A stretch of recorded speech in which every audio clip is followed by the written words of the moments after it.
The debate is over. Nikola Tesla is a Venusian. So everyone, and I mean everyone, knows who Nikola Tesla was, right? The Serbian-American inventor who was an electrical engineer, had all of his fucking inventions stolen by Thomas Edison. But what you might not know is the FBI on their .gov website just released some stuff that he was from Venus. You can see clearly right here, the space people have visited the Tesla engineers many times and have told us that Tesla was a Venusian brought to this planet as a baby in 1856 and left with Mr. and Mrs. Tesla in a remote mountain province in which is now Yugoslavia.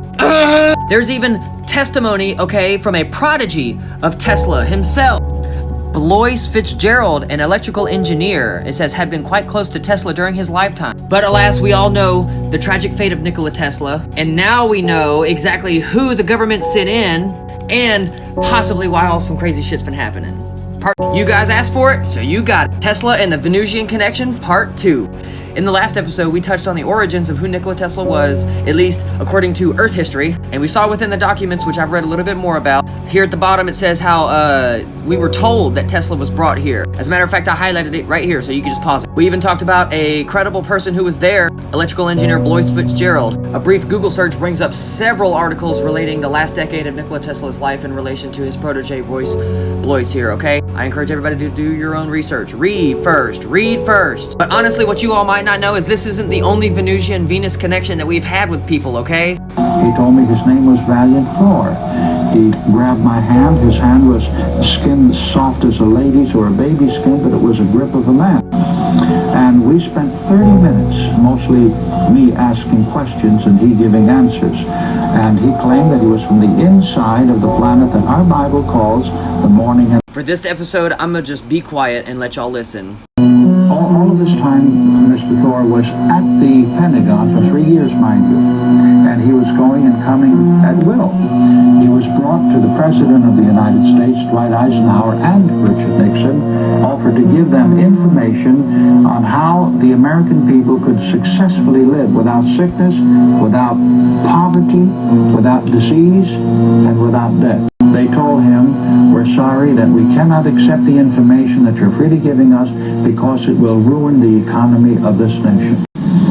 Well, sir, Commander Thor left on the morning of March 16, 1960, on the outskirts of Alexandria, Virginia, where his spaceship came down. He went into the spaceship and disappeared from sight. The UFO phenomena has been with us for literally thousands and thousands of years. This is not something that just happened in 1940. So most of you don't know this, but President Eisenhower met 3 times with extraterrestrials who came here.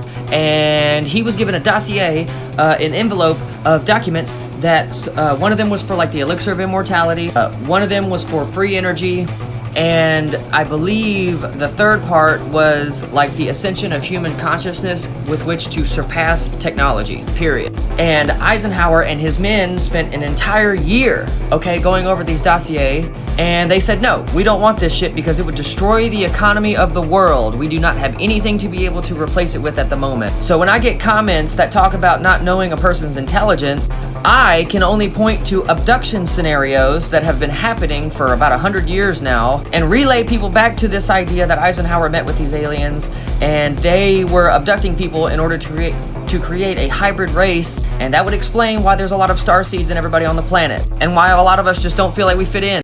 In the air of transparency, I believe that a lot of you do not know about Venus, the planet.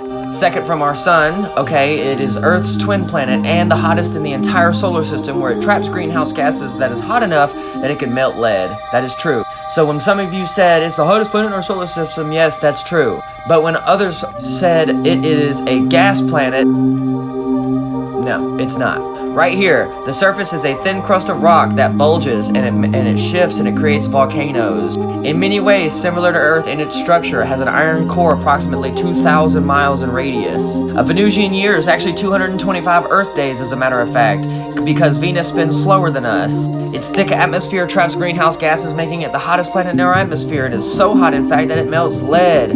Okay, and it says glimpses below these acidic clouds reveal volcanoes and deformed mountains. That's not a gas planet. If it's got mountains and a ground and a crust, that is a terrestrial planet. The 4 inner planets are terrestrial. Let's examine one of the greatest minds in all of history.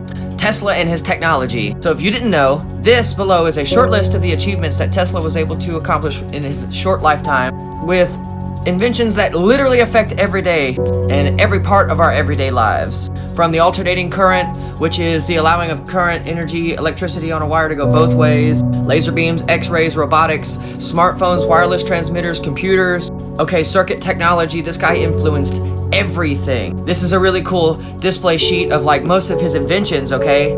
This one right here is an electrical generator. This one right here is his wireless transmitter tower. Everybody knows about that one. That would have changed the world. Figure 3 here is his electromagnetomotor, which is actually an improvement on his alternating current method. And its main purpose as a motor was to produce a single circuit alternating current torque motor. Say that 5 times fast. But in a way that's both economical and very simple. So we'll have to make part 2 out of this. So check it out.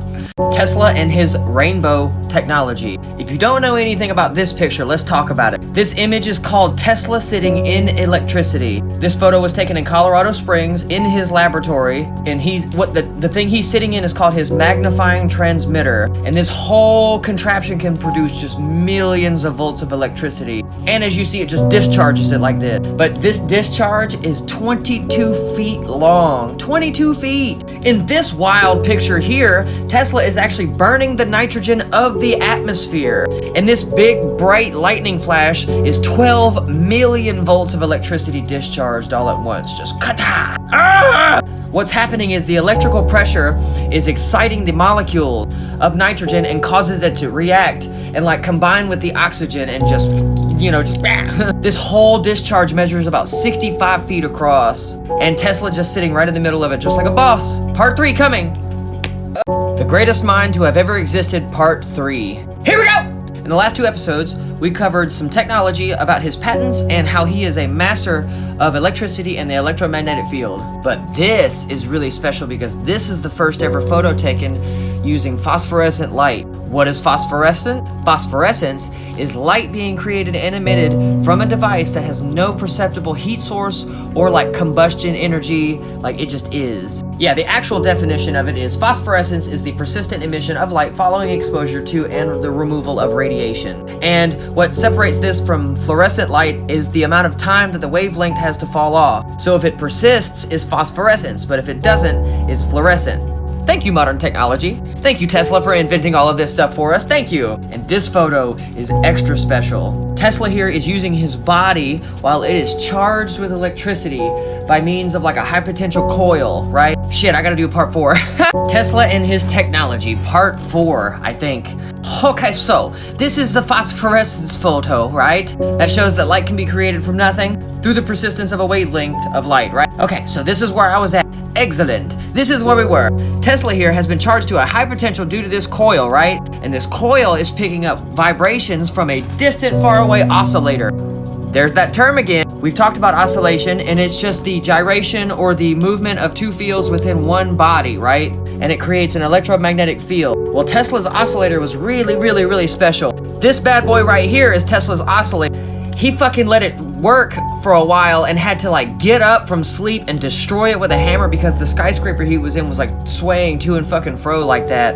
It was absolutely intense. Had to destroy it with a hammer. Let me repeat that. So after many experiments, this is him holding a long gas tube, right? That is lit up by the electrical charges being conveyed from his body. Yeah.